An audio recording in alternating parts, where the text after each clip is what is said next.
ಹೀಗೆ ರೈತರ ಬದುಕನ್ನ ಬರ್ಬಾದು ಮಾಡ್ತಾ ಇದೆ ಈ ಯುದ್ಧ. ಬೆಳೆ ರಫ್ತಾಗ್ತಾ ಇಲ್ಲ, ನಷ್ಟದ ಸುಳಿಯಲ್ಲಿ ಅನ್ನದಾತರಿದ್ದಾರೆ. ಸಂಕಷ್ಟ ದಿನದಿಂದ ದಿನಕ್ಕೆ ಜಾಸ್ತಿ ಆಗ್ತಾನೆ ಹೋಗ್ತಾ ಇದೆ.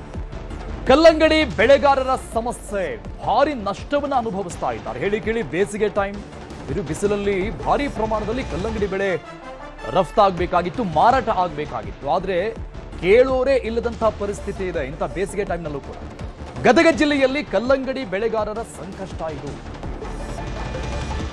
ಜಮೀನಲ್ಲಿ ಶೇಖರಣೆ ಮಾಡಿಕೊಂಡು ರೈತರು ಕುಳಿತುಕೊಂಡಿದ್ದಾರೆ. ಯಾರಾದರೂ ವ್ಯಾಪಾರ ಮಾಡ್ಕೊಂಡು ಹೋಗ್ತಾರಾ ಅಂತ ಯಾರೂ ಬರ್ತಾ ಇಲ್ಲ.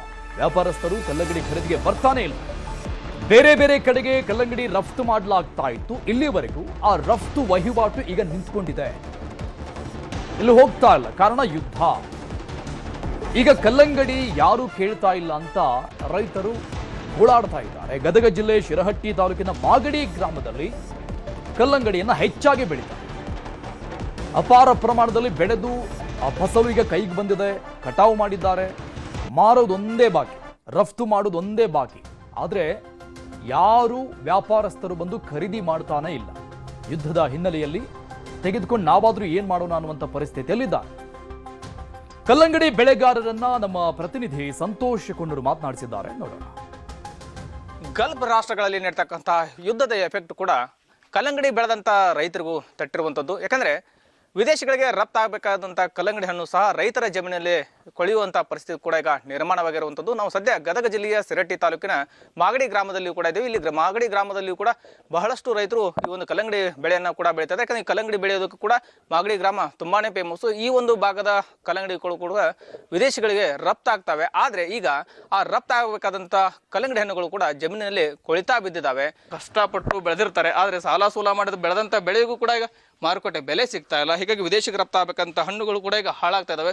ಅವರನ್ನ ಮಾತನಾಡ್ತಾ ಹೋಗೋಣ. ಸರ್, ಈಗ ಸಾಕಷ್ಟು ಪ್ರಮಾಣದಲ್ಲಿ ಹಣ್ಣು ಬೆಳೆಯನ್ನು ಬೆಳೆದಿದ್ರಿ, ಸುಮಾರು 4 ಎಕರೆ ಜಮೀನಲ್ಲಿ ಬೆಳೆದಿದ್ರಿ. ಸರ್, ಎಷ್ಟು ಖರ್ಚು ಮಾಡಿದ್ರಿ? ಈಗ ಎಷ್ಟು ಹಣ್ಣು ಇಳುವರಿ ಬಂದಿತ್ತು? ಯಾವಾಗ ಏನಾಗ್ತಿದೆ ಅಂತ? ಇದು ಏನಿಲ್ಲ ಅಂದ್ರೆ ಸರ್, 1 ಎಕರೆಗೆ 1,10,000ರಿಂದ 1,20,000 ರೂಪಾಯಿ ಖರ್ಚು ಬರುತ್ತೆ ಸರ್ ಬೆಳೆಯೋಕ್ಕೆ. ಈಗ ಒಂದು 50ರಿಂದ 60 ಟನ್ ಮಾಲ್ ಬಂದಿದೆ ಸರ್. ಈಗ ಒಂದು ಕಡೆ ಎಕ್ಸ್ಪೋರ್ಟ್ ಆಗ್ತಿದ್ದಂಥ ಮಾಲು ಯುದ್ಧದಲಿಂತರ ಎಕ್ಸ್ಪೋರ್ಟ್ ಆಗ್ತಿಲ್ಲ ಅಂತೇಳಿ ವ್ಯಾಪಾರಸ್ಥರು ಯಾರು ಬಂದಿಲ್ಲ ಸರ್. ಈಗ ಇಲ್ಲಿ ನಾವು ಲೋಕಲ್ ಆಗಿ ಮಾರ್ಕೆಟಿಂಗ್ ಮಾಡ್ಬೇಕಂತಂದು ಹೇಳಿ ಹೋದ್ರೆ ಇದು ಆಣೆಕಲ್ಲ ಮಳೆಗೆ ಪೆಟ್ಟು ಬಿಡೋದು, ಹಣ್ಣು ಕ್ವಾಲಿಟಿ ಎಲ್ಲ ಕೆಟ್ಟೈತಿ ಅಂತೇಳಿ ವ್ಯಾಪಾರಸ್ಥರು ಅಲ್ಲಿ ಗಿರಾಕಿಗಳನ್ನ ತೊಗೊಳ್ಳಾರ್ದಂಥ ಪರಿಸ್ಥಿತಿ ರೈತರಿಗೆ. ರೈತನಾಗಿ ಹುಟ್ಟಿದೆ ದೊಡ್ಡ ತಪ್ಪು ಅಂತ ಅನಿಸುತ್ತೆ ಸರ್. ಇವತ್ತು ಇದನ್ನೆಲ್ಲ ನೋಡಿಬಿಟ್ರೆ ನಮ್ಮ ಅಧಿಕಾರಿಗಳು, ನಮ್ಮ ಸರ್ಕಾರ, ನಮ್ಮ ರೈತರು ಕೊಡ್ತಕ್ಕಂಥ ಬೆಲೆ ಕಿಮ್ಮತ್ತನ್ನು ನೋಡಿಬಿಟ್ರೆ ನಾವು ರೈತರಾಗಿ ಹುಟ್ಟಿದೆ ದೊಡ್ಡ ತಪ್ಪು ಅಂತ ಅನ್ನುವಂಥ ಸ್ಥಿತಿಗೆ ಬಂದುಬಿಟ್ಟಿದ್ದೀವಿ ಸರ್ ನಾವು ಇವಾಗ. ಅಲ್ಲ ಸರ್, ಯಾಕಂದ್ರೆ ಒಬ್ಬ ರೈತ 1 ಎಕರೆ ಬೆಳಿಬೇಕಂದ್ರೆ ಲಕ್ಷಾಂತರ ರೂಪಾಯಿ ಖರ್ಚು ಮಾಡ್ತೀರಿ. ಈಗ ಬರದೇ ಇರುವಂಥ ಪರಿಸ್ಥಿತಿ ಕೂಡ ಬಂದೈತೆ.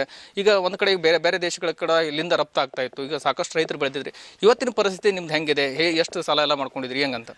ಸರ್, ಖರ್ಚು ಮಾಡಿದೆಲ್ಲ ಸಾಲ ಮಾಡ್ಕೊಂಡಿದ್ದೆ ಸರ್. ಅದು ಕೆಲವೊಂದಿಷ್ಟು ಬೇರೆ ಕಡೆ ಬಂದಿರ್ತಕ್ಕಂಥ ಉತ್ಪನ್ನ ತಂದು ಹಾಕಿರ್ತೇವೆ. ಕೆಲವೊಂದಿಷ್ಟು ಸಾಲ ತಿರಂಗಿಲ್ಲ. ಬೇರೆ ಕಡೆ ಅಂಗಡಿ ಒಳಗೆ ಉದ್ರಿ ಮಾಡ್ಕೊಂಬಂದು ಹಾಕಿವಿ ನಾವು. ಆದರೆ ಅದು ಬರ್ದಾಗ ಹಾಕಿರ್ತಕ್ಕಂಥದ್ದು ಸಹಿತ ಬರ್ತಾ ಇಲ್ಲ ನಮ್ಗೆ.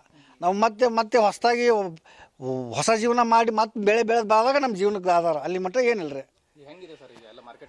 ಏನಿಲ್ಲ ಬಿಡಿ ಸರ್. ಎಲ್ಲ ಡ್ಯಾಮೇಜ್ ಮಾಲ ಕೆಟ್ಟೋಗ್ಬಿಡ ಸರ್. ಮಾರ್ಕೆಟ್ ಒಂದೇದಿಲ್ಲ, ಜೊತೆಗೆ ನಮ್ಮ ಇರ್ತಕ್ಕಂಥ ಮಾಲ ಹಾಲಿಕಲ್ಲು ಮಳೆ ಸಹಿತೆಗೆ ಎಲ್ಲ ಕೆಟ್ಟೋಗ್ಬಿಟ್ಟಿದೆ. ಈಗ ಸರ್ಕಾರದಿಂದ ಪರಿಹಾರ ಏನಾದ್ರು ಅನುಕೂಲ ಮಾಡಿದ್ರೆ ರೈತರು ಬದುಕೊಂತೀವಿ. ಮತ್ತು ಮುಂದಿನ ವರ್ಷಕ್ಕೆ ಬದುಕು ಮಾಡೋಕ್ಕೆ ಜೀವನ ಮಾಡ್ತೀವಿ. ಇಲ್ಲ ಅಂದ್ರೆ ರೈತರ ಗತಿ ಅದೋ ಗತಿ ಅನ್ನೋ ಲೆಕ್ಕಕ್ಕೆ ಬರ್ತಾರೆ. ಸ್ಥಳಕ್ಕೆ ಕೂಡ ಅಧಿಕಾರಿಗಳು ಬಂದಿದ್ದಾರೆ, ಅವ್ರನ್ನ ಮಾತನಾಡ್ತಾ ಹೋಗೋಣ. ಸರ್, ಈಗ ರೈತರ ಪರಿಸ್ಥಿತಿ ಕೂಡ ನೋಡಿದ್ರಿ. ಸಾಕಷ್ಟು ಪ್ರಮಾಣದಲ್ಲಿ ಮಾಗಡಿ ಸುತ್ತಮುತ್ತಲೂ ಕೂಡ ರೈತರು ಕಲ್ಲಂಗಡಿಯನ್ನು ಬೆಳೆದಿದ್ದಾರೆ, ಹಾನಿಯಾಗಿದೆ. ಇದ್ರ ಬಗ್ಗೆ ಸರ್ಕಾರಕ್ಕೆ ಏನು ವರದಿ ಕೊಡ್ತೀರಿ? ಈಗಲೇ ವಿಸಿಟ್ ಕೊಟ್ಟಿದ್ರಿ, ಹೆಂಗಿದೆ ಪರಿಸ್ಥಿತಿ ರೈತರದು ಅಂತ? ನಿನ್ನೆ ಭಾರಿ ಮಳೆ ಆಗಿದ್ರಂತ ಕಲ್ಲಂಗಡಿ ಬೆಳೆ ಪೂರ್ಣ ನಾಶ ಆಗಿರ್ತದೆ. ನಮ್ಮ ಕಂದಾಯ ಇಲಾಖೆ ಹಾಗೂ ತೋಟಗಾರಿಕೆ ಇಲಾಖೆ ಪರಿಶೀಲನೆ ಮಾಡಿ ಬೆಳೆ ಪರಿಹಾರಕ್ಕೆ ನಾವು ಕ್ರಮ ಕೈಗೊಳ್ತೇವೆ. ಎಸ್, ಇದೆಲ್ಲವೂ ಕೂಡ ರೈತರ ಹಾಗೂ ಮತ್ತು ಅಧಿಕಾರಿಗಳ ಮಾತಾಗಿರುವಂಥದ್ದು. ಯಾಕಂದರೆ ಲಕ್ಷಾಂತರ ರೂಪಾಯಿ ಖರ್ಚು ಮಾಡಿ ಬೆಳೆದಂಥ ಬೆಳೆ ಕೂಡ ಈಗ ಹಾನಿಯಾಗಿದೆ. ಹೀಗಾಗಿ ಸರ್ಕಾರ ಕೂಡ ನಮಗೆ ಸೂಕ್ತವಾದಂಥ ಪರಿಹಾರವನ್ನು ಕೊಡಬೇಕು ಅನ್ನೋಂಥದ್ದು ರೈತರ ಒತ್ತಾಯವಾಗ. ಈಗ ಸ್ಥಳಕ್ಕೆ ಅಧಿಕಾರಿಗಳು ಕೂಡ ಭೇಟಿ ನೀಡಿ ಪರಿಶೀಲನೆ ಕೂಡ ಮಾಡಿದರೆ ನಾವು ಕೂಡ ಸರ್ಕಾರಕ್ಕೆ ವರದಿಯನ್ನು ಕೊಡ್ತೀವಿ. ವರದಿ ಕೊಟ್ಟು ಆದಷ್ಟು ಬೇಗ ರೈತರಿಗೆ ಪರಿಹಾರ ಒದಗಿಸುವಂಥ ಕೆಲಸವನ್ನು ಮಾಡ್ತೀವಿ ಅನ್ನೋಂಥ ಮಾತನ್ನು ಕೂಡ ಹೇಳ್ತಾ ಇದ್ದಾರೆ. ಸಂತೋಷ್ ಕೊನೂರ್, ನ್ಯೂಸ್ 18 ಗದಗ. ಮಧ್ಯಪ್ರಾಚ್ಯ ರಾಷ್ಟ್ರಗಳಲ್ಲಿ ಭೀಕರ ಯುದ್ಧ ಮುಂದುವರಿತಾ ಇದೆ. ಈ ಕಾರಣದಿಂದ ಸೇಲ್ ಆಗ್ತಾ ಇಲ್ಲ ರೈತರು ಬೆಳೆದ ಟೊಮ್ಯಾಟೋಗೂ ಕೂಡ ಸಂಕಷ್ಟ. ಅತಿ ಹೆಚ್ಚಿನ ಪ್ರಮಾಣದಲ್ಲಿ ಗಲ್ಫ್ ಕಂಟ್ರಿಗಳಿಗೆ ನಮ್ಮ ರಾಜ್ಯದಿಂದ ಟೊಮ್ಯಾಟೋ ರಫ್ತಾಗ್ತಾ ಇತ್ತು, ಹೋಗ್ತಾ ಇತ್ತು. ಅದೆಲ್ಲವೂ ಕೂಡ ಈಗ ಸ್ಥಗಿತಗೊಂಡಿದೆ. ಸೇಲ್ ಆಗ್ತಾ ಇಲ್ಲ ರೈತರ ಟೊಮ್ಯಾಟೊ ಬೆಳೆ. ಗ್ಯಾಸ್ ಸಿಗದೆ ಹೋಟೆಲ್ಗಳು ಬಂದಾಗಿದೆ.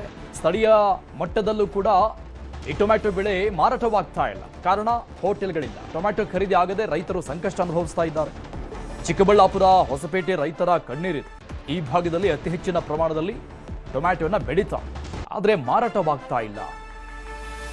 ಕಳೆದ ವರ್ಷ 1 ಕ್ವಿಂಟಾಲ್ಗೆ 800ರಿಂದ 1,000 ರೂಪಾಯಿ ಇತ್ತು ಮಾರಾಟವಾಗ್ತಾ ಇದ್ದಂಥ ಟೊಮ್ಯಾಟೊ. ಈ ಬಾರಿ ಕೇವಲ 100ರಿಂದ 130 ರೂಪಾಯಿ ಮಾರಾಟವಾಗ್ತಾ ಇದೆ. ಅದನ್ನೂ ಕೂಡ ಕೇಳೋರಿಲ್ಲ.